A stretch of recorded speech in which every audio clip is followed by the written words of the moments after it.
Ma mission TV, le miroir du monde. Et que le lot, directeur Yanner, j'aurais appris, parce que dans mon document, j'aurais appris que non, il a autorisé. Et que va poursuivre.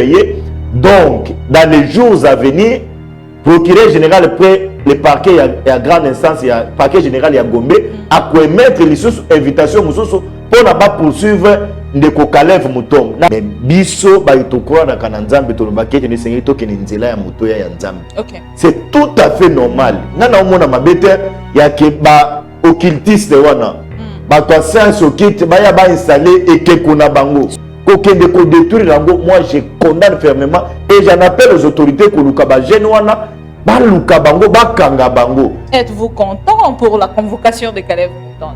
Je peux me dire sans passion, mais comme un bon patriote, nazali content. Chebe ya babomaye, tango babomaye baki osomba chasser viva ya noir. Bacha bandeko ba permettre nga ba préservatif na kati. Na ibiti bacha na ba bandeko ba permettre nga ye na ba spermatozoïde na kati. Pona bakosa ete non akenda kosala bozoba na mwana mwasi yango wana nda akufi. Et puis babomaye na ba condition moko inhumaine. Yoka témoignage ya des policiers wana. Que façon babomela chebe ya ezali na ibité akufana étouffement moko ya ndenge nini. Na coalition ce qui a koti a respecter ka contrat te ndenge bandeko la muka batalisa ta retirer signature ndenge bandeko mosu batalisa pona ndeko Vital Kamerhe pona bandeko FCCP batalisa na ngambo na bango lelo pe bino na kati ya union sacrée bosa la déclaration bandeko ebele nazali komona bango sur les réseaux sociaux ba mosu bazali kokomelanga inbox et j'ai vu même certains ya kobenga ngai koloba ki omoni bati azangi primature omoni boy na boy je les ai dit na répondre bango boy na réponse on azo pesa na télévision oyo ke bati lukwebo akozala modèle pour la République démocratique atikala jamais kowe la poste azali nde attaché na ba valeur ya bien-être ya peuple congolais bato belé na sillage politique na biso ba travailler ba ministre sortant entrant même ancien ministre ba yebi comment soko tcheye na ministère comment ko yiba mbongo à l'état place l'état ko landela yebi mais ceux qui sont malukonde à recourir na génération o ezali ko yawo akoki ko banga balobi boloko il faut ko banga boloko attention prison il faut ko banga boloko parce que ba vie wana ndenge bazaka wana bazaka ba cascadeur ayaya benda $10,000 wana eloko ezate na yebi comment na ko couvrir yango mais lengo azoya il ne sait plus a éviter ko traquer NDG. Et du nouveau à Kinshasa, le complexe hôtelier Tremplin Royal sous Kanamasolo. Vous qui désirez passer des nuits inoubliables, l'hôtel Tremplin Royal vous offre un service de haute qualité, de chambres modernes répondant aux standards internationaux, salons et salles de bain bien équipées. Votre sécurité est assurée. Un coffre-fort dans la chambre. Tremplin Royal dispose d'un restaurant VIP, des plats de différents goûts à un prix hors conquérant, de boissons de toutes marques accompagnées d'une musique douce. Ce n'est pas tout. Pour vos déplacements, Tremplin Royal met à votre disposition une voiture pour tous vos déplacements et un groupe électrogène industriel pour faire face à la coupure d'électricité. Pour vos cérémonies de mariage, de collations, spectacles et autres événements, Tremplin Royal met à votre disposition une salle de fête de 300 places avec un décor de couleurs selon votre choix. Nous sommes situés au numéro 23 de l'avenue Aérodrome dans la commune de Barumbu.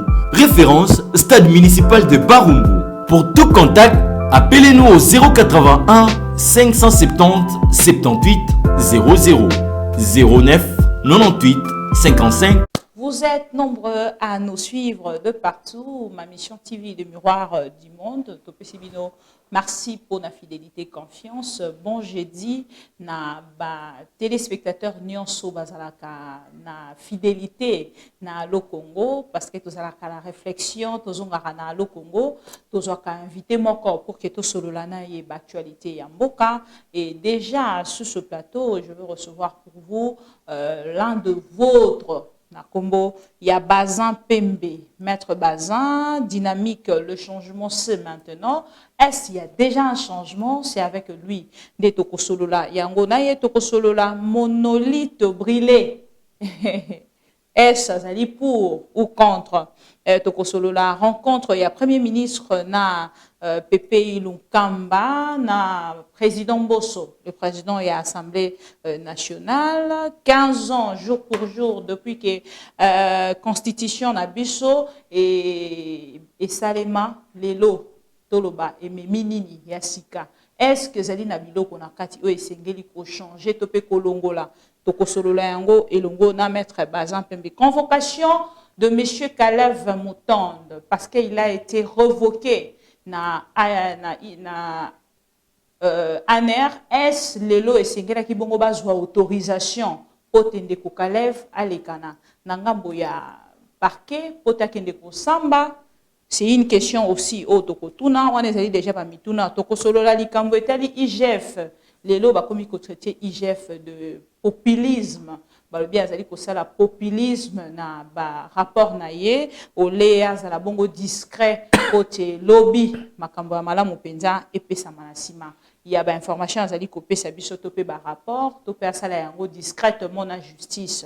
Et zali pe ba question oh, tozali kotuna parce que makambo ezali belé photo solola na maître Bazin Pembe tokei na kopesa ye mbote maître mbote mama bibi e mbote pe na ba kongomani ba kozwa ndingisa balanda biso na ngonga ye na ba bureau na bango na ba salon na bango et puis ba mosusu na ba mituka na bango po na ba yeba actualité na kati ya mboka na biso. Maître Tokei na Lombango, monolithe brûlé par les Congolais et monolithe botami, ba Congolais te et apparaître ndenge apparaîtra kana bamboka ebele et ba Congolais ba lobby selon bango selon ba recherche na bango ezali ba signe moko ya malamu te. Ba pandi yango, ba tumbi yango kutu, ba kei mosika penza na kotumba yango et to constater présence ya la police ye ko protéger yango parce que depuis mokolo ya lobby bourgmestre aloba ki esengeli ba protéger citoyena ba batela yango penza parce que c'est quelque chose de si naturel. De votre côté, vous êtes pour monolithe na Kinshasa, donc vous êtes contre. Merci beaucoup Namutuna, ya yambo nazali chrétien. Je suis un chrétien fervent. Je crois na Dieu le Père, le Fils et le Saint-Esprit. Amen. Nazali adventiste du 7e jour. Ok. Donc, naebi importance ya lo sambo. Ok. Mais naebi pe importance à Satan. Satan existe. Satan lelo azali koluka amema bato na kana ye. Nzambe pe alingi amema bato na kana ye. Oyo biso tobengaka conflit imminent. Ante bato mibale bazali kobunda moko alinga mema bato na bolamu mosusu alinga mema bato na mabe mais biso ba itokola na kana nzambe tolobaki ete nesengeli tokene nzela ya moto ya nzambe. Okay. C'est tout à fait normal ngana omona mabete ya ke ba occultiste wana ba to science okite ba ya ba installer ekeko na bango sur l'autorisation de qui? Bon, sur l'autorisation de qui, ça c'est une autre question importante. On a autorisé Bango. Mais n'a aucun rebisa Bango. Yo que non, ils ont le droit na Bango ba installer Ekeko. Il y a Bango ba adorer. N'a pas ça un exemple. C'est dans la Bible où les enfants d'Israël ba se rebeller contre Nzambe. Ba komi ko sambela Ekeko. Mais lorsque Dieu a vu que non, ba boyinzela na Nzamba ba punira Bango. C'est normal le lo que na vu la Kinshasa to la mokana tongo. Ba to science occulte ba benga bango nini ba franc-maçon ba yeba installer ekeko na bango eza droit na bango mais ba installer na mapango na bango ba koki ko installer na ba temple na bango mais pas au vu de tous. Oh mais maman bibi ba ke ko installer na lopango ya moto te ba ke installer na rond-point mais problème des fois tout na nani apesi bango autorisation. C'est une question que j'ai déjà posée et Tolandi bourgmestre il y a ville il y a Kinshasa. Deux fois je dis que makamonion sur les alaka communication na uti ko sala ngo tout à l'heure na réflexion. Déjà ce qui tobito qui est la définition il y a monolithe ezali bloc d'une pierre. C'est un seul bloc en pierre. Voilà. Selon ndenge définition nango ekei. Alors o ya biso to uti ko mona déjà congolais. Un monolithe mystérieux qui est apparu là, après avoir fait une apparition dans plusieurs pays, dans d'autres continents. Et pour la toute première fois, on voit le monolithe apparaître en Afrique et au Congo, plus précisément à Kinshasa, à la commune de Bandalungwa.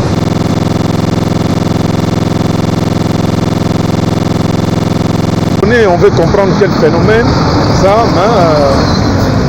on laisse les scientifiques suivre cette affaire.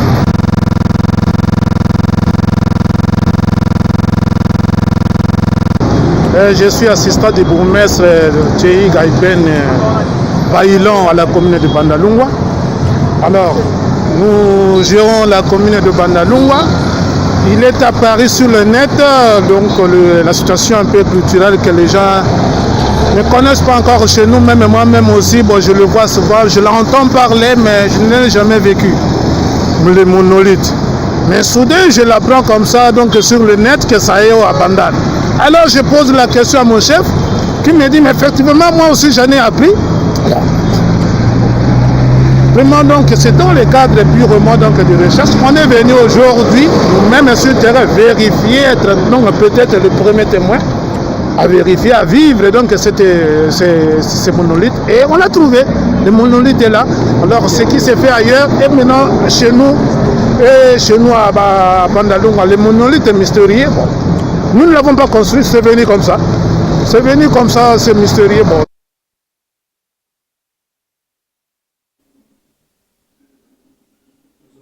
Voilà. Voilà, c'était les bourgmestres il y a Bandalungwa.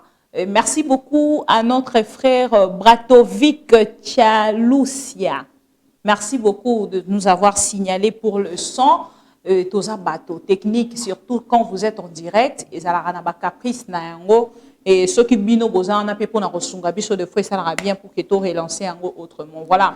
To bande ko lobe la monolithe. Et alors maître Bazin Pembe na part na ye azaki ko pesa explication neti bande ko mosusu abakomi balobi mama bibi moto nyonso azali libre ya kosala choix na ye. Alors ndeko soki moto asali choix na ye c'est pas un problème. Question na biso ezalaki nani apesi bango autorisation ya kosala yango en public. Voilà. Merci beaucoup maman Bibi. Autorisation en public c'est la question qu'il faut se poser. Mais lelo na koki koloba ete ya na ba église moto accueilli à sengi ba autorisation d'ouverture d'une église et pas un pasteur a sengi autorisation d'ouverture pour na ete atonga dingomba na ye. C'est le cas na bandekwana. Tolandi bourgmestre alobino eza eloko moko surnaturel et yo botama. Mais tant que les Congolais basali otobengi infraction à destruction méchante et ngai na koloba ke ba jeune wani segiri bakanga bango. Ça c'est de la méchanceté moko grave ma bibi. Nga soki na moni bango bongo na kosenga bakanga bango. Mais curiosité tindi bango batala si réellement et c'est le moko naturel parce que ce que vous êtes en train de transmettre c'est la communication maître.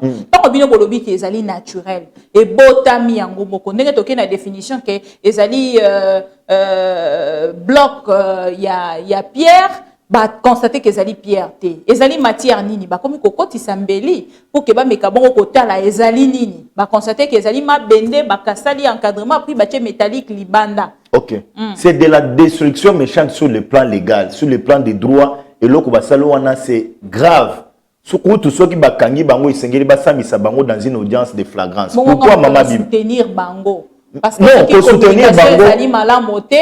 Et que curiosité à Congolais, azali ko surveiller ville na ya Kinshasa. Nga pe nazali ko encourager au soutenir bangote. Pourquoi?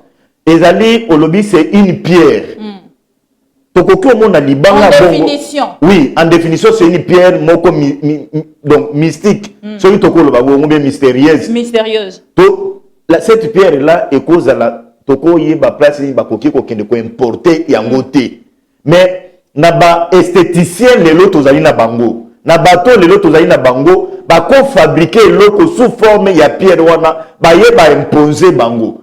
Nous avons un pays comment laïque on isengeli kokuta ba occultisme bazali ba chrétien bazali ba tunyo surtout bazali on peut pas exclure na mboka ndenge tozali boye na ville ya Kinshasa nous avons des sorciers bandoki bazali et biso ba chrétien tolali toko sabela nzambe tofukami ye azali akosala ba incantation na ye azali akosala ba incantation na ye na ba arrêt de bus na ba croisement ya ba evini c'est des droits toko boyela bango te mais ya kokende kobuka ekozala eloko ya ba occultis mais na moi espace moke wana ekoki ko embellir ville mais kokende buka pourquoi pas ne pas demander aux autorités boya déraciner loko na bino tolinya on a bandalité bokendo tia na commune mususu. Non maître, vous disiez tout à l'heure que sengela ki ba senga autorisation mais moto mon côté na bango nyonso na ba autorité atikali ko s'afficher que yende moto a salaki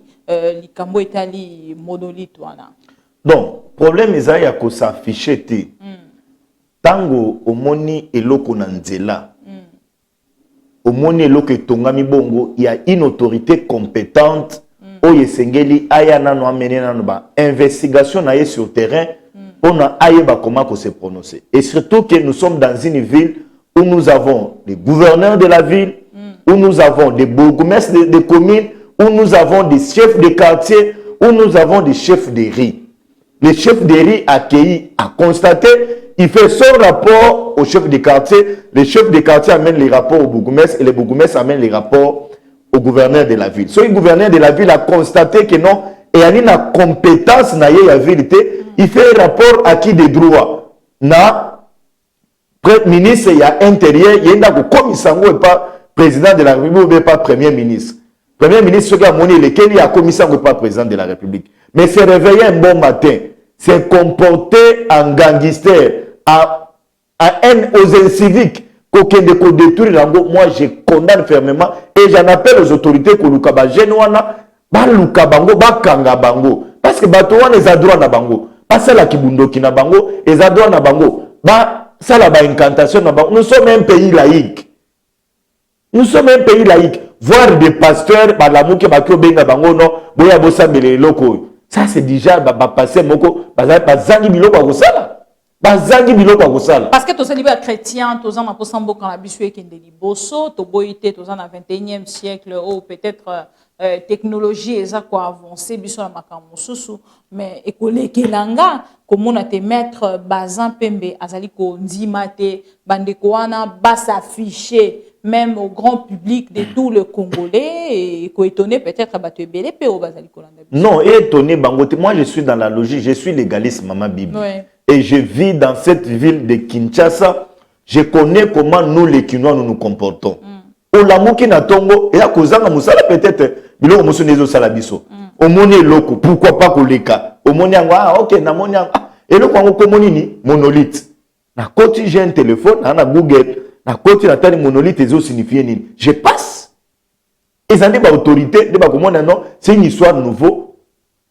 Et yendenge nini, ba ngoni ba koyeba ko enquêter. Voir l'histoire botoni wana place belé Kinshasa et loko botami, ça c'est de la distraction pure et simplement. Et ça kozanga musala. Mais parce que musala ezalité ndenge yo zali kolo. Soki musala ezangité le kanayo kende kobukendo tumbango po nini. Ko kendo zuna mbeli. Oyo pasoliango, ça c'est des gars maman Bibi. Mbokelengi. Alors, non, on les mbokelengi te pas permettre ngai, ce n'est pas injurier quelqu'un, c'est de la distraction. C'est de la distraction. Merci beaucoup. Alors, on a réaction, il y a maître Bazan Pembe à propos il y a kotala makambo salemi concernant monolithe à Kinshasa, tout comme on a bongo convocation, il y a des Kokalev, Batali Sibichote, Sengelaki, d'abord, na AG actuel, il y a ANER, Amekanako Pesa, autorisation, na procureur général, et les Kanakandenge wana maître. Oui, merci beaucoup. Ça, c'est une question fondamentale, où Sengeli ko éclairer Bandeko Bareko Landabiso. Parce que, na Katia Kinshasa, les lots, spéculation, et ali ko zo place belé, au lieu que kotalisa bandeko o ezali procédure comment évoluer bandeko sengeli ba retenir eloko ya liboso kendeko Kalev Mutom azalaki directeur général ya ANER service de renseignement na République démocratique du Congo na époque ndeko Joseph Kabila Kabange après un temps ndeko Kalev asilaki kokota na ba dérapage ebele il est allé jusqu'au-delà ya kozwa ba secret d'état kotiango na place publique et alini na plateau na yoawa. Après ça, quand il y a exemple, il y a Herman Cohen. Ninga Zaliwana, il a dirigé des services de renseignement au niveau des États-Unis. Mais il n'a pas si il y a exposé aux États-Unis, Bakamounion surtout secrète, à Tchango à la place publique. A Kondima, à Koufana Yango, que Azwango à la place publique. Ndeko Kalev a commis une erreur grave. Il y a Kozwaba État, il y a Biloko Nyoso Wana ba secret Nyoso Kochango à la place publique. Donc la secret ni tant moi je suis en train d'ignorer là. Non, nazo pesa ba élément. Ndeko Kalev Nenga Zalaki Wana, il pouvait pas s'afficher comme étant un acteur politique. Kalev a-t-il que s'afficher à Keti au-delà Kokota na marche ya Mandeko ya FCC. Sur le plan légal, sur le plan procédural, c'est inacceptable. Bandeko Oyazali ko diriger les lots en air, j'ignore son nom, Ndeko Wana. Insunz ne va bien à bon comme on a un nom là très compliqué. Bandeko va retenir que directeur général et en air, à Talaki ko examiner, ils ont statué. Bah mon enquête non, et le quoi ça c'était un manquement grave. Bah c'est là qui pour révoquer. Merci pour voilà pour tianga terme na monoko. Bah révoquer Ndeko Kalev. Et donc, du moment que Kalev a été révoqué, Abandaki lui faut faire partir na corps il y a ANRT. Moi je comprends la logique il y a procureur général pour la cour de cassation, il y a comme la directeur général il y a ANR Asengaye et que est-ce que tu veux poursuivre Ndeko Kalev Mutombo. Pourquoi Nazali Koloba Bongo?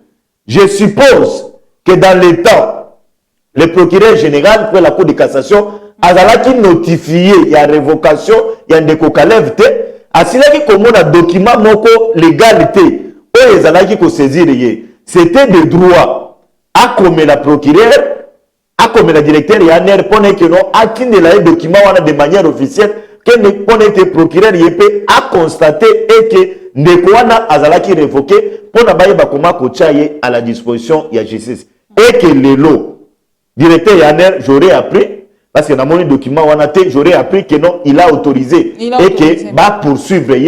Donc, dans les jours à venir, procureur général près le parquet à grande instance, il y a parquet général à Gombe, à mettre les invitations pour ne pas poursuivre Ndeko Kalev Mutombo. Na koki kokota, na mayele ya procureur ya que non, je comprends pourquoi procureur a tindé la Ndeko Kalev invitation.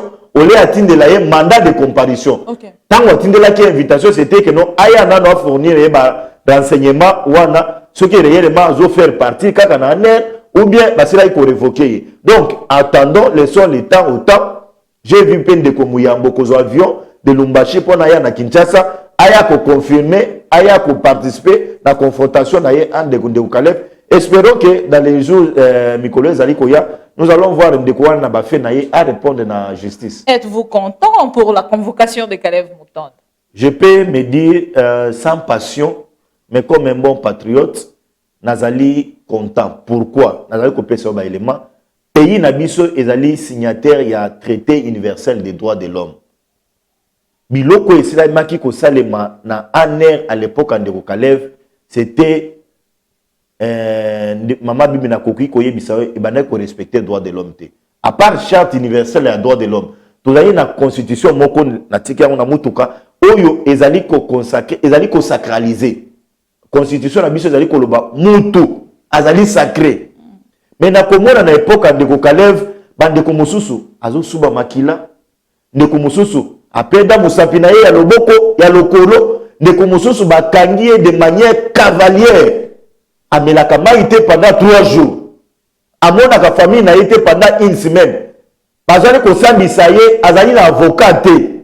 C'était grave. Et puis bandeko mususu lelo bakufa. J'étais avec un journaliste. Azali ko yebisa ngai ke famille ya Arma Tungulu. Mwana na ye moko. Azali ko loba tango bakanga Arma Tungulu akufa, ils sont allés réclamer na ANR. Papa na biso akufi po nini. Mais mwana wana ba tortura et il a perdu le colonaye ya nini ya mobali babuka et cet enfant tina lelo azana ba douleur naye. C'est parmi les gens qui sont allés se plaindre contre Ndeko Kalev Mutombo. Et sur base ya ba élément nyonso mama bibi ezaka ka bongote. Tu sais le passeport ya Ndeko Jama Kabund, il a été confisqué. Ndeko Kalev, il a cru dans le temps que régime ya Ndeko Joseph Kabila ekosuka na arrivé ya Nzambe. Et que Mabena ye zalika kanzambe ne moto ko no juger ye justice elinga ke juger était mais lelo il est rattrapé na ba propre faute na ye. Mais pourquoi kaka lelo maître? Parce que bato belé lelo bazali kota lisananga bona bango balobi bozali kota la te ke koki kozala lokola acharnement na bande kotan mosusu bazala ka pene ya FCC to na kati ya FCC. Tu sais que si je me trompe pas, Nathan oyo ndeko Floribert Chebe yazali kokufa. Ndeko Kalev Mutombo ndazalaki directeur général ya ANER. Et que acte ignoble bongo un acte sanguinaire à bongo et kokakite et salema sans que autorité à service de renseignement ayeba sans que ministre oyazali en charge na intérieur ayeba parce que ba policier va se commettre acte wana bazalaki bato babandeko dépendre na service ya intérieur et donc pendant koyebisa yo soki lelo bandeko nyonso wana bazwi ningisa ya kokendo sala ba plainte. Tu sais, je peux vous dire, dans l'état nous militons dans l'opposition et nous militons dans comment on appelle, dans mouvement citoyen. Maman Bibi, combien de gens ont déposé les plaintes contre Ndeko Kalev Mutombo? La plainte on a tous les lots sans suite. C'est des droits que Bandeko wana que nous avons un état de droit. Nous avons des magistrats où le moto a déposé plainte, ba examiner plainte na iso que zali fondé, ba yeba comment quoi attendre bango. Biso le lot tozali kolobe que non Kalev Sengeli batinda ika na justice te. Aya une présomption d'innocence na ye.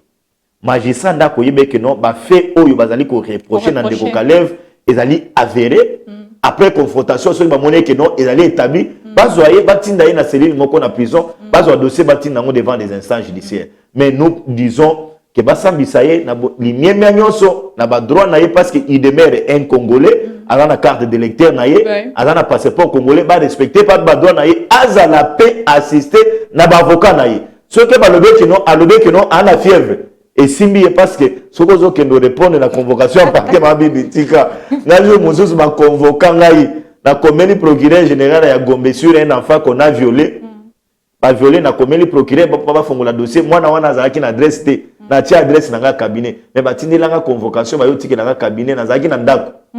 Quand on a Monica la coup de fil, batindelinga na WhatsApp na tali mama bibi na bi sincèrement ba auditeur ba excuser nga na kama soube betinga sur place et butu mobimba na lalate akomi obenga qu'est-ce qu'il y a na tongo j'ai pris mon courage na ki répondre ba yibsinga procureur yibsinga yote moi na o komela ki ba violer ki wana asa zaki na adresse te et do tinaki on adresse na e bangi saka na dégâts mama bibi mais maître lelo to koloba te bokobanga te to pe bozo ko mibangisa te na likambo Ndeko Kalev kotala te lelo soki a répondre te bakangi ye ke tension et mata na ndenge ya malamu te. Obi au moins que tozala batu oyo toyebi ba dégâts Kalev va opposer dans beaucoup côté.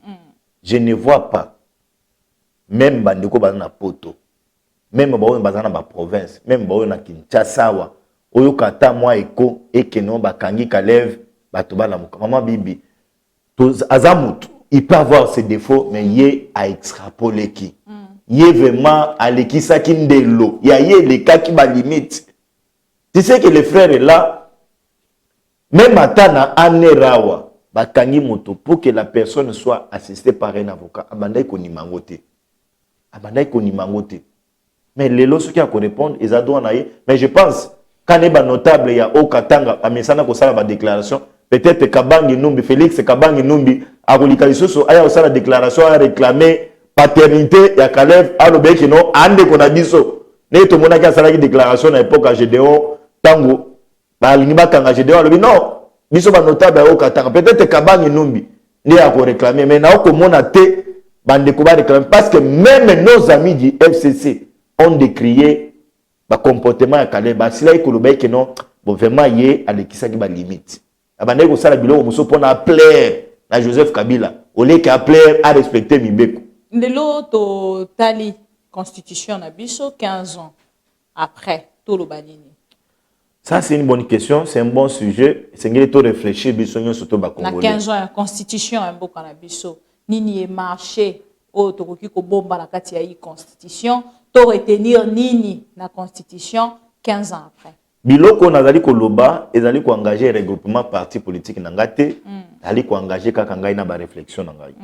Mama Bibi na koyebisa yo constitution na biso ezali na ba irrégularité belé. OK. Yali constitution moko ya mabe nazali koloba yango ezali ko engager kaka ngai. Constitution na biso esengeli to revoir yango. Sengeli to kini na référendum to revoir ba article mosusu. Nazali koyebisa yo. Na époque ndenge Congo et baby boy.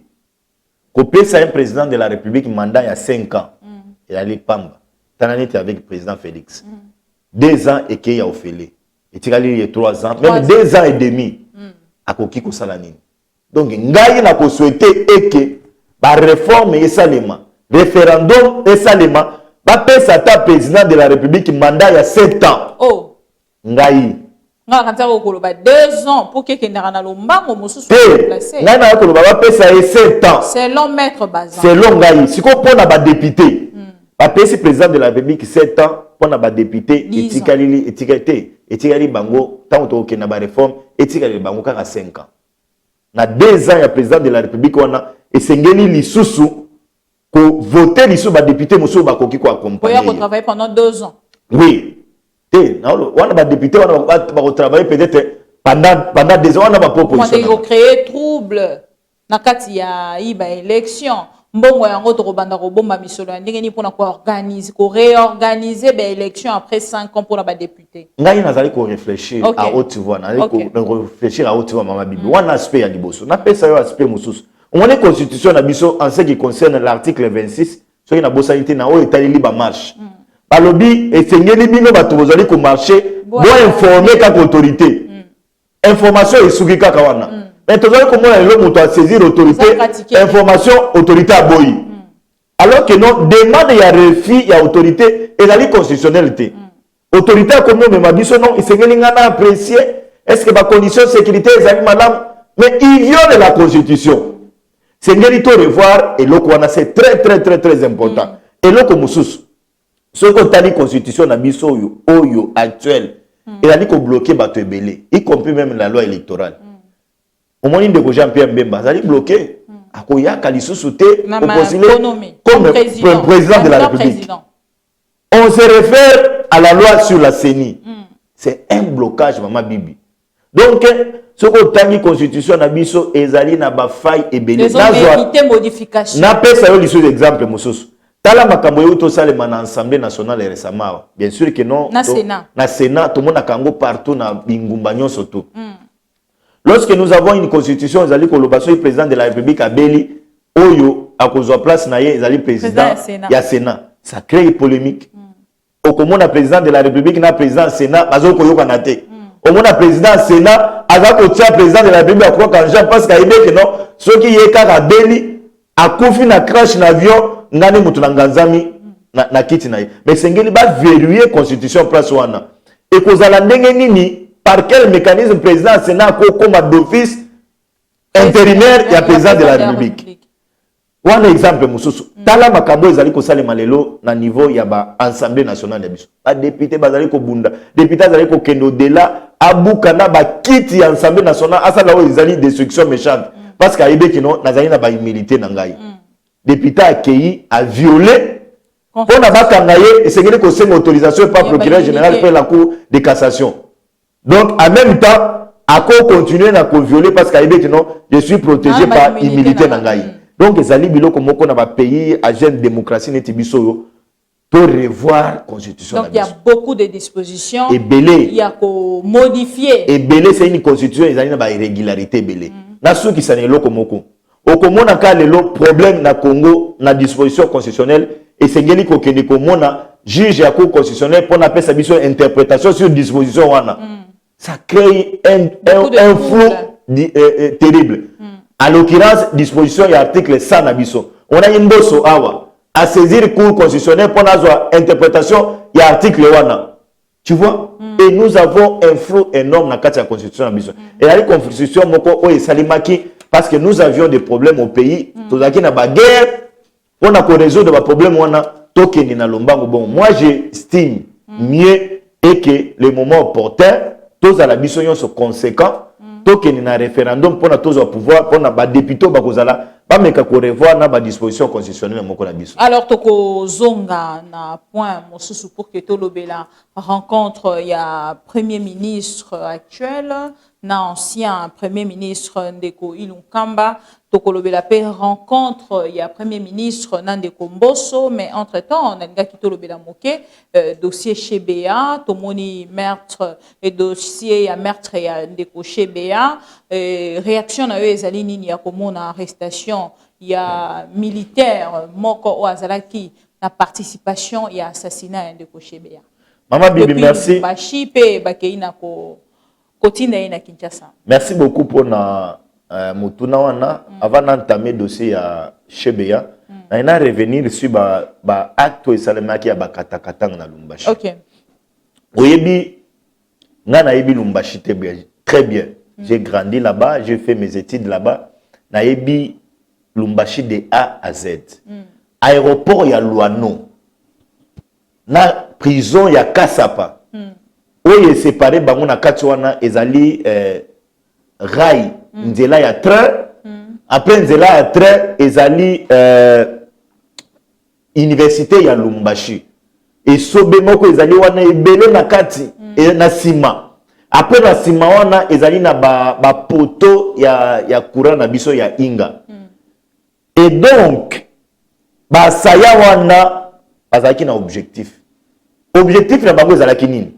Ce que omoni ndeko pasteur Daniel Ngoyi Mulunda, tango azali kote ya na église, omonaki bandeko azali ko brandir drapeau ya bakatakatanga. Objectif na bango ezalaki nini mama Bibi? Bakende babinisa ndeko pasteur Daniel Ngoyi Mulunda na prison. OK.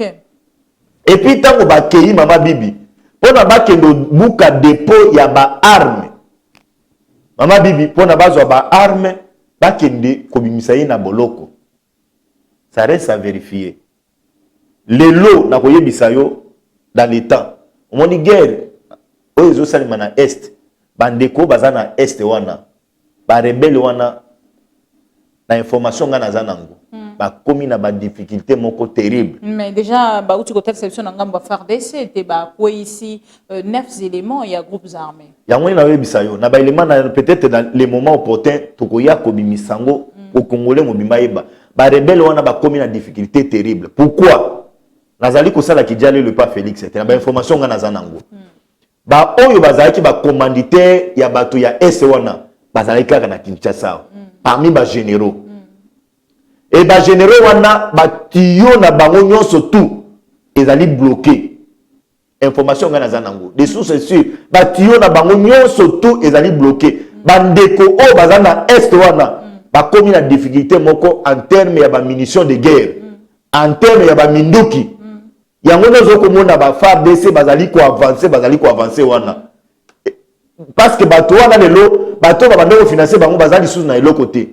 Et naba élément na zanango parmi bato wana ba objectif na bango ezalaki ete non ba ke no buka ba dépôt ya Lumbashi wana pour na ba transférer ba minduki wana. Alors selon vous maître s'il faudrait tout ça là peut-être une petite analyse parce qu'il y a makambo etali insécurité na Okatanga ndeko baba kyungu na ngambo na yazali ko pointer du doigt bandeko ya FCC est-ce que vous allez ko partager avis moko na bango? Je partage na ye avis wana.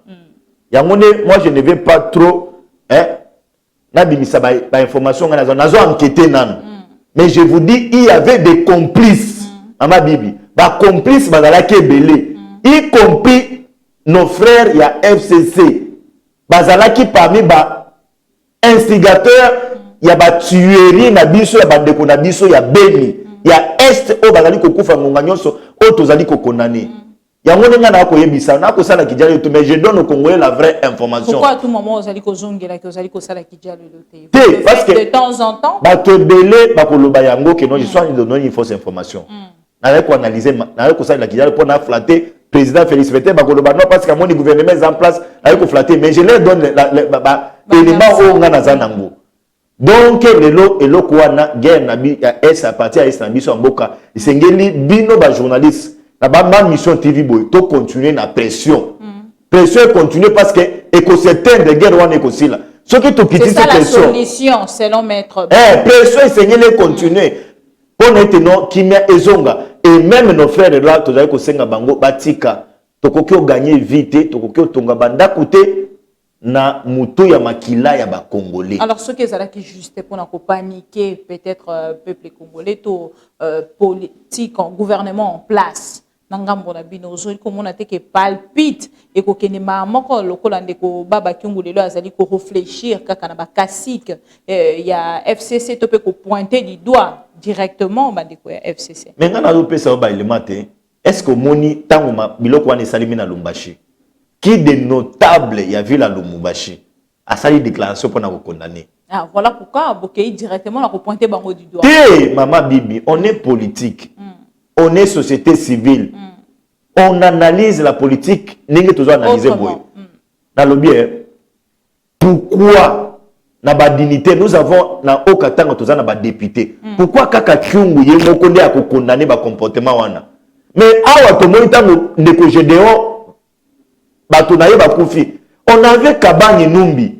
Félix Kabangi Numbi na ba député nyonso. Ils ont fait une déclaration d'Iboso ya Assemblée nationale. Temple à la démocratie. Mais le temps bandeko basali tout le monde est le côté et ce qui est de grave. Moi il est moko muke moi na muke. Peut-être abandai ko réfléchir azonga na kelas le 22 awa akuta ina bal akufi. Ça doit nous faire mal. Mais si ko tozongi la mutuna na ya chebe ya bato ba yo loba. Ko se perdre, zo boya ko répondre. Na boye ko répondre. Mama Bibi, nazo pesa référence. Na lingana ibisa bandeko ya Lumbashi.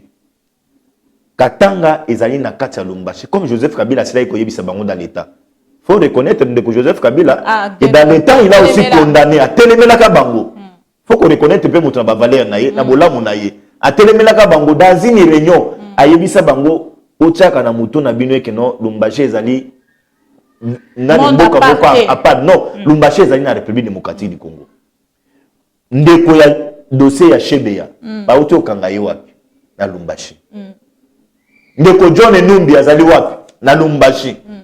Ndeko Kyungu Mutanda Gédéon azali wapi na Lumbashi. Et ben ndeko na biso à Lumbashi sengeli pe bango pe ba réfléchir. Ezali ko bangisa. Non, nous avons peur que pourquoi pas kaka kuna. Moi j'ai tenté de réfléchir. Ndeko Jean-Pierre Bemba Gombo bakangi na boloko na CPI. Totika lo mona bandeko Équateur basala ba déclaration balobi non to osima minduki. Parce que Jean-Pierre Bemba ba memi na CPI. Totika lo mona bango te kimie pa na bango bazali ko sambela ka nzambe. Bazali ko loba non vérité et triompher na justice. To moni Kondo Etienne Tshisekedi wa Mulumba. Oyo azalaki capable ya kobenga bandeko ya Congo Central parce que bazalaki sima na ye. Oyebisa bango à partir ya Congo Central Zamba ezali minduki ya mwana bokota bosala rébellion kuna. Batika lo benga bango te. Atika lo yebisa bandeko ya Bekasai, Bujimai, Kananga, même ata na contre na ye, bokota na Zamba bozwa minduki bosala guerre. On n'a jamais vu.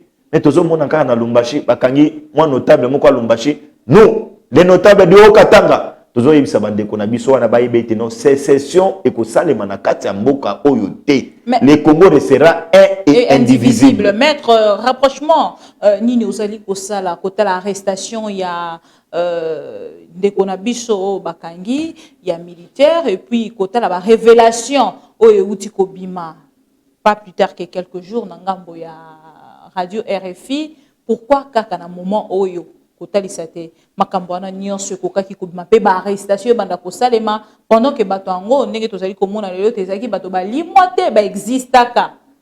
Mama Bibi Après 10 ans chebe ya babomaye tango bomiye bakio somba chasser viva ya noir bacha bandeko ba permettre nga ba préservatif na kati na ibiti bacha na ba bandeko ba permettre ngai na ba spermatozoïde na kati pona bakosa ete non akenda ko sala bozoba na mwana mwasi yango wana nda akufi et puis babomaye na ba condition moko inhumaine yoka témoignage ya des policiers wana que façon babomela chebe ya ezali na ibite akufana étouffement moko ya ndenge nini ka bango moko ne bato babomela ye mais lelo que nous avons une justice makila na ye gangi so ina ko loba bongo oyo famille na ye babanda ko luka ebimi na poisse bato wana sengeli ba répondre na yoke te no site wana ekomi sécurisé OK place bakendo kunda soki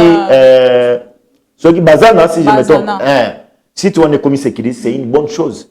Mais bisonne toko sengande enquête wana efungwama. Réouverture, il y a débat et ça les mains pour que les deux policiers là, baya na Jacques oyo bakangi aya peut témoigner. Ce que oui, ce que vous allez que non, John Numbi, John Numbi, ce qui a zaki na kat, aya ko répondre na ba fait na ye. Ce que John Numbi a lobé que non, auteur intellectuel, na dossier wana commanditaire, azalaki, cité peu commanditaire wana, aya ko répondre na ba doa na ye. Na quoi que ministre de la justice ko lobé que mutunyo surtout ba cité na kat ya dossier wana akosamba. Nous voulons voir. Famille Achebe bazana droit. Tokoloba kelelo justice est commis kosala par rapport à la mère publique, to justice penza ezali kosala musana. Ah, ça c'est une bonne question. C'est ngeli ko yebisa bande ko ete justice peut travailler sur base ya la mère publique. OK. So kinga na lamuki na tongo, na moni muyiba azali ko yiba. Na bele moye bien. Azali ko kima, c'est la clameur publique ezali ko alerter procureur général ou azali na contrôle et action publique. Donc, c'est des droits que la clameur publique peut ça là et réveiller Makamousous. La clameur publique dans une république où il y a un état de droit, c'est une forme de pression. OK. On peut aider ça comme Makamousous Nanzela. C'est cette clameur publique les lots, ceux qui n'ont pas le babongo, les salariés non Makamobassot des moutons et si la noki, la population a réclamé. C'est cette clameur publique où il savait que non dossier ya kamere bakangaye à Samba. C'est cette clameur publique les salariés que non ba ndeko oyo au ministre ya intérieur ya ville province à Kinshasa onani ndeko Doli Makambo asala boloko c'est cette acclameur public où il savait que non ebele ya batonyo sur le lot bazali na ba prison makala mama bibi bayeba koma ko samba. Donc l'acclameur public ezali pe na contribution nango na un état de droit. Alors les lots aussi il faudrait peut-être aussi qui ça na wana pour la question marambetali maître ndeko Chebe ape bazana bandeko bazali banda mboka ndenge lobi ke kosenga pe na bango baya pote baya ko samba parce que bango ba avouer makambo mosusu. On peut se dire que bango soki baya ko samba ba kozala condamné te baza déjà un peu pardonné to pe libéré na i dossier. C'est une bonne question. Oyebi na droit na biso. Témoin à cause de la converti na régime qui témoin na régime ya prévenu. OK. Ceux qui va montrer nos témoins azali un témoin vraiment azali na réalité bila participer qui na lokwana akoki ko convertir. C'est pourquoi ba témoin tant azali ko ya ko témoigner devant le tribunal ba senga kaye ala pandai que akoloba bo solo se bobele bo solo ceux qui akosi justice la delaye na droit to benga kana ba élément wana o basili ko pesa wana to benga kango ba élément nouveau en termes ya droit international bazali ko benga ngo ba élément d'extranéité ba élément nouveau ningi ba ko pesa biso ba élément nouveau wana ba élément wana ndezali ko pesa biso ndingisa ete bato wana ba fungola dossier mais tango bango bazali ko ya bongo justice ko caresser bango te. C'est vous vraiment qui est motivé bango koya na Congo to ba kosuka na kopesa bino be éléments depuis que bazali banda mboka pour leur protection. Non, droit de l'homme et ko rassurer bango que baya ba kozala protéger ba kozala ba condition moko malonga ba kozala sécuriser même justice na biso et ko tia bango na ba condition moko convenable. Nenge bango ba uto pesa ba élément de preuve bongo. Mais loi ezo prévoir nini pour na bato ya ndengwana? Non, la loi est claire na cas ya ba témoin bongo. Ceux qui dossier à Chebe s'il par exemple bazali na ba privilège belé ba ko récompenser bango en termes de récompense était ce que tali ba organisation belé à droit de l'homme ba to bongo bazala ka sécuriser. Nazo exemple j'ai perdu de vue et dans dossier ya Moïse oui tu vois la juge azaki na dossier ya Moïse oyo aboya ko condamner Moïse oyo akima cette dame là aujourd'hui elle est sécurisée par la communauté internationale, par une structure là, il y a organisation, il y a droit de l'homme. Donc, les témoins bongo, n'engé baza bongo, baza na sécurité, ils sont hyper sécurisés. N'importe qui a quoi ya kosolona bangote. Parce que à tout moment, motako ya teli bango poison, baké na vérité.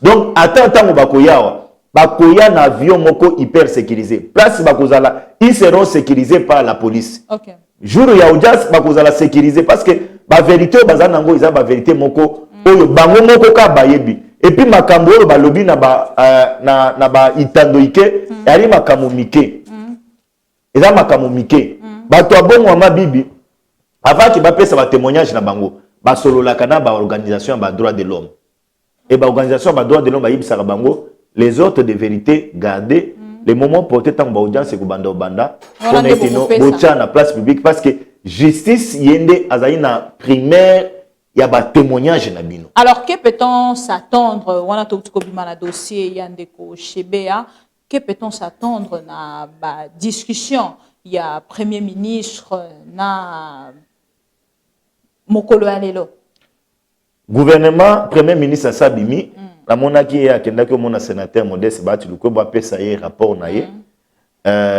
nous attendons le gouvernement wana kani premier ministre Asila Koloba paix sécurité bien-être ya peuple congolais corruption ya ngoli zali ko bebisa classe politique congolaise na biso ndeko Sama Lokonde azali na droit na RRT parce que ndeko Félix azali na devise moko isengela répondre nango ya le peuple d'abord. Mais je vois premier ministre bato ba congolais sengeli tous attendre na gouvernement oyo après ba frustration ezala. Parce que nous avons 391 députés na kati ya union sacrée. À part ba députés tozali pe lisusu na ba personnalité politique. À part ba personnalité politique, nous avons la société civile. Ceux qui ont eu gouvernement il y a 30 ministres ba ko satisfaire ba tonyo sauter. Donc, est-ce que Bazali a obligation il y a pour satisfaire Batonion son gouvernement? C'est ça la question. Donc ça malukonde na gouvernement na ye a ko satisfaire Batonion sauter. Toko senga na bandeko bacha mai na vigno na bango. Mais priorité na bango même ata ceux qui Bazali en dehors ya ba institution ba contribuer na mayele na bango pour être Congo et gagner. Dans un gouvernement, on ne peut pas satisfaire tout le monde. Mais ninge na ibi classe politique na biso ya nzala. Na versalité moko ya mabe okoyo kaka le lendemain d'abord celui premier ministre a consulté bangote ba déclaration ko banda. Non, on n'a pas été consulté, on a été minimisé, on a été ceci, on a été cela.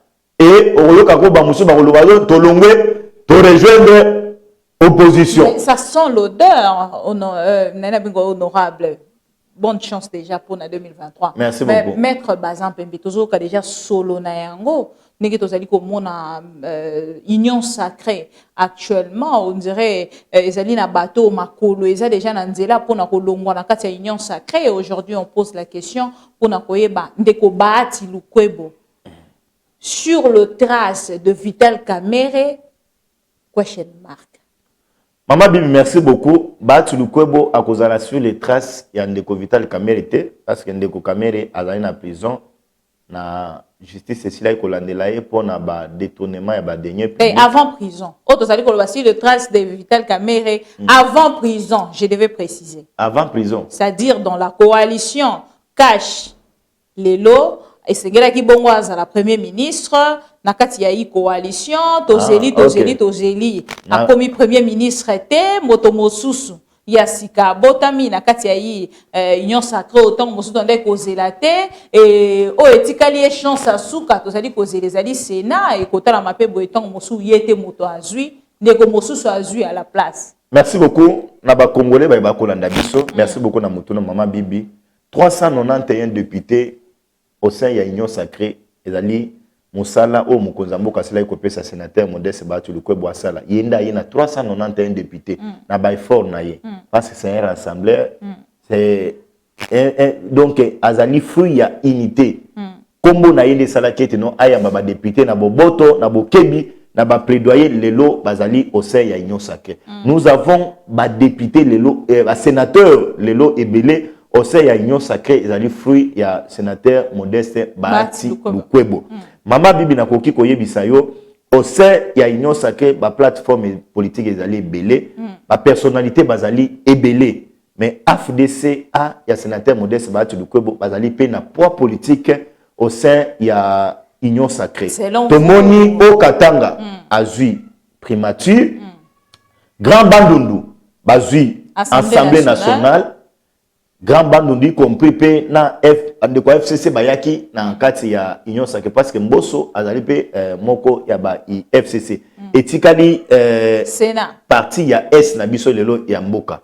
Maman Bibi nazali koyebisa yo et que na ko tergiverser na question OT. Je suis un acteur politique, je suis appelé à m'assimer na biloko nazo loba.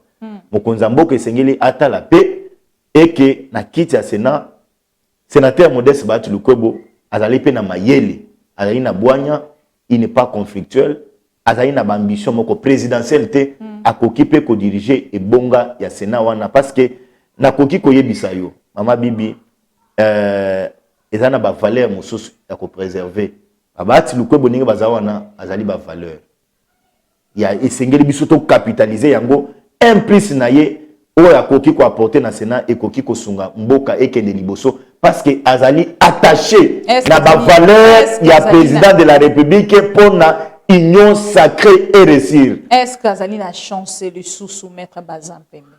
Chef de l'État, ça c'est une bonne question. Chef de l'État, président de la République, Félix Antoine Tshilombo Tshisekedi, ezalinde yé asilaki ko désigner ndeko Mbosso, na ndeko Jean-Marc Kabund, na ndeko Vital, na ndeko Mususu, na perchoir et Assemblée nationale.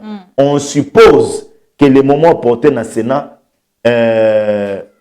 ticket gagnant ya Sénat, ya président de la République, na kati nango, na osature nango, sénateur Modeste Batu Luko Père Rosala, chef de l'État ko senga na ba sénateur, ba chaye po ba voter parce que na niveau à bureau ya Sénat, ils ayinde ba élection. C'est ngeli ko convaincre batonyo soto. Nazari ko talisa ke nazari ko lala kolota ndoto yande ko Batu Luko premier ministre mais ndoto nanga ekendaki na poto na lali na loti ndoto ndeko Vital Kamerhe premier ministre na surtout ki na ndoto na beteli ba téléspectateurs misusu ba finginga mais nazali kotala na ndoto nanga nazomona ndeko Bati Lukwebo na komona ndeko Gilwando na tike ya union sacrée nazomona ndeko Gilwando na ndoto miko nazolala nazolota ka politique makambo etali politique na lota lisusu famille te politique na politique ndeko Gilwando nazomona ina perchoir.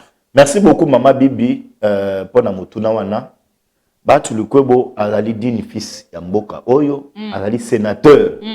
Ndeko Gilwando azali dini fils ya mboka oyo, azali sénateur, azali pe moto ya contrée ya Grand Équateur.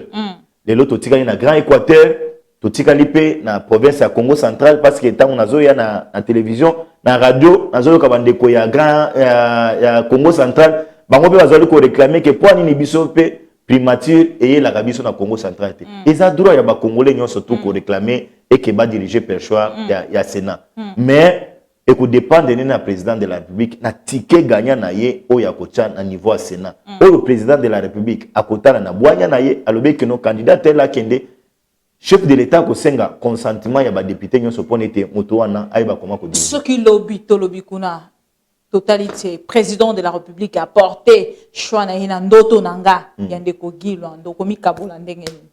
C'est un fils digne ya mboka oyo Azam Mayel, c'est un avocat de son état.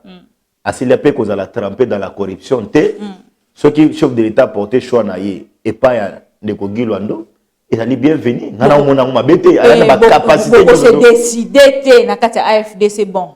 To longwana biso to quitter chef de l'État parce que lobby bato baloba ki na biso te chef de l'État ba contrat na ye apparemment to pe ba na coalition ce qui a koti a respecta ka contrat te ndenge bandeko ala muka batalisa ta retirer signature ndenge bandeko mosu batalisa pona ndeko Vital Kamerhe pona bandeko FCC pe batalisa na ngambo na bango lelo pe bino na kati ya union sacrée bosa la déclaration ndengwana bandeko ebele nazali komona bango sur les réseaux sociaux ba moso bazali ko komelanga Unibox. Et j'ai vu même certains, il y a Kobenga ngai koloba ki omoni bati azangi primature, omoni boyna boy. Je les ai dit na répondre bango boy na réponse nazo pesa na télévision oyo. Que bati Lukwebo akozala modèle pour la République démocratique du Congo. Atikala jamais ko la poste azalinde attaché na ba valeur ya bien-être ya peuple congolais. Bati est en train de se battre pour que bien-être ya congolais lelo ezala transformer parce que mboka na biso ezali imbibé dans la corruption. Ils ont des tendances politiques, ils ont les devant, place que bien-être ya peuple congolais, ils ont les devant. Bati Lukwebo lelo, azali parmi bato oyo, parce là il faut féliciter moi Namboka Sama Lukonde. Et Bati Lukwebo lelo, azali parmi bato oyo, bazali accroché la vision, il y a président de la République pour la union sacrée et triompher. Je ne vois pas un Bati Lukwebo s'accrocher na pouvoir. Bisoto mitiki.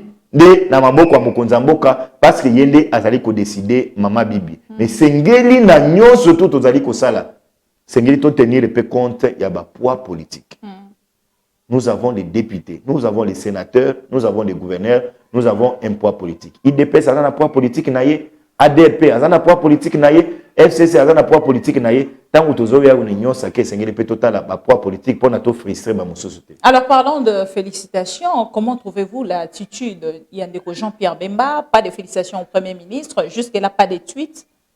Ah, ça c'est une bonne question. Ils allaient pas inquiétude au Congolais, ils allaient partager jusqu'à l'heure où nous parlons. Tous autres soit l'émission, tous allés 14 h.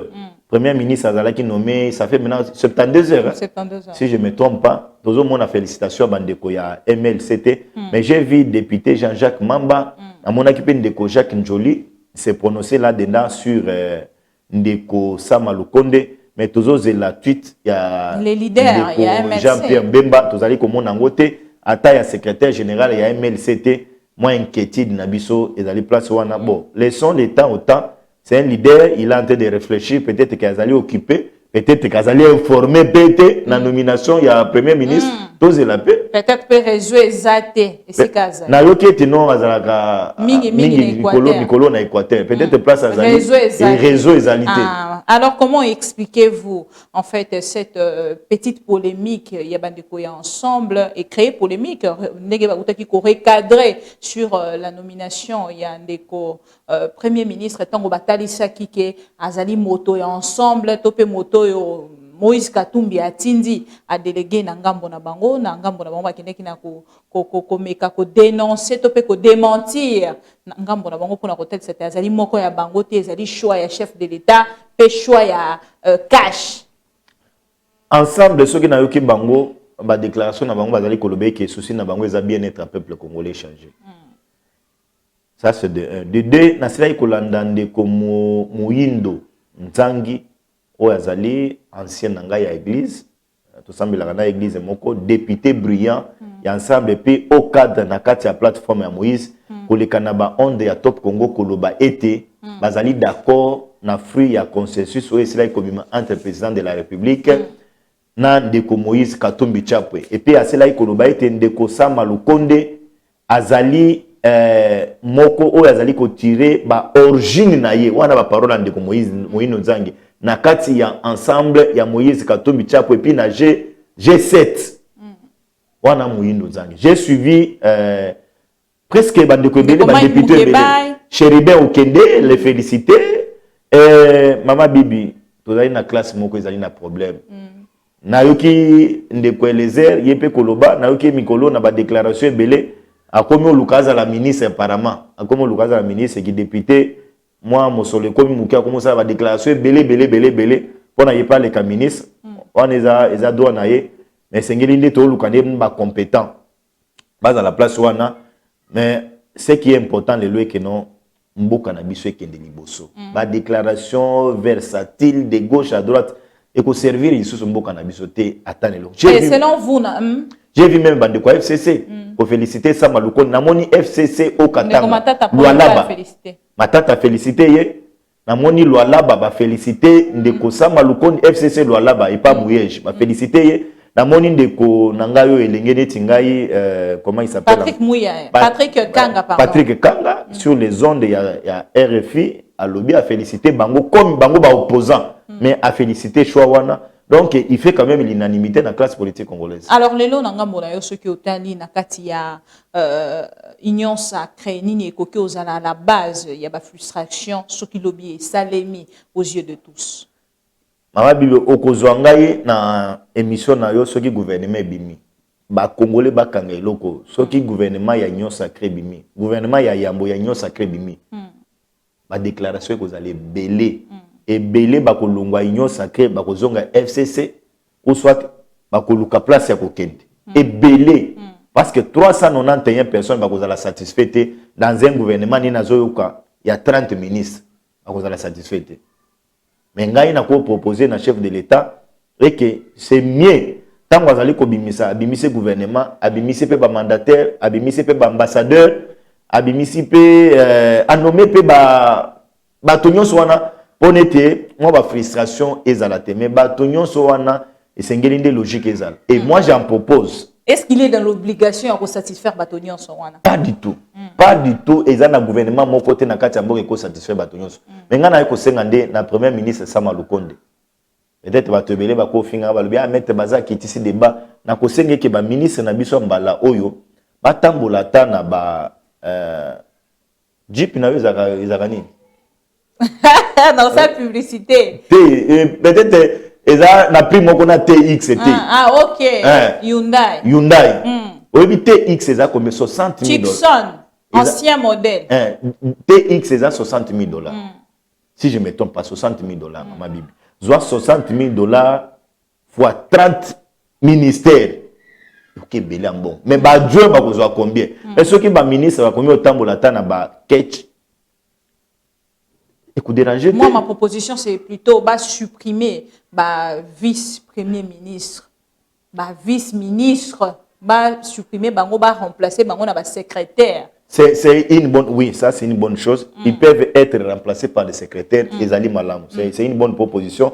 C'est le gouvernement ici qui doit voir toutes ces choses-là parce que une bazo li abiso mbongo ebele. Tu sais, budget kaka ya fonctionnement, il y a 2 ministères. Et koki ko réhabiliter hôpital ya mama yem. Et koki ko sala centre de santé. Et koki ko tonganzela na Mbuji-Mayi. Et koki ko tonganzela na Kisangani na Équateur.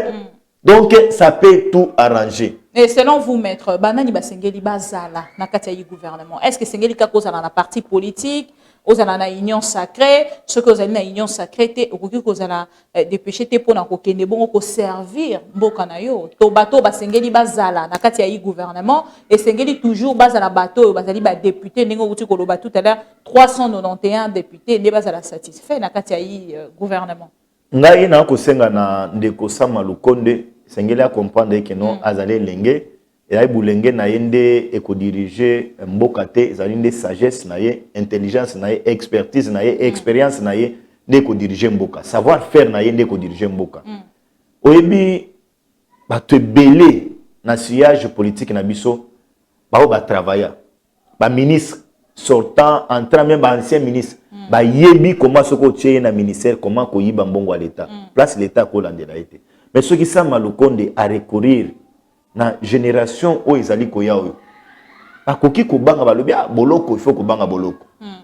Ah attention prison il faut ko banga boloko. Parce que ba vie wana ndenge bazaka wana bazaka ba cascadeur ayaya benda 10 000 $ wana eloko ezate. Na yebi comment na ko couvrir yango. Mais lengo azoya il ne sait plus a éviter ko traquer NDG a éviter ko traquer moi secrétaire na ye a une vision il y a à servir mboke ke ni liboso. C'est une bonne chose. Ceux qui attendent là, on a bien. Ceux qui ont travaillé quand on a vu, on a bangoni ba ko combattre na conseil des ministres. Ka bangoni ba ko tia ba pot de banane na nzela et akokweya biso bilengo to kotika la kaka ko ya ko dénoncer kana be itando ike.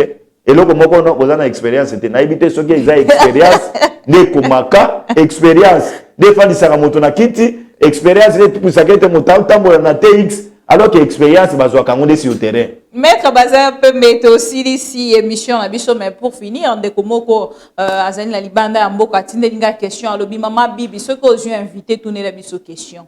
Président de la République pourquoi azali ko sala choix kaka na bakatange na tuni pona nini atali singa le choix dans Katangé Dirkab il y a chef de l'État porte-parole il y a chef de l'État Katangé. Pourquoi cette fois-ci le président de la République a talisi mingi sonaye na bakatange ke na babikolo mosusu?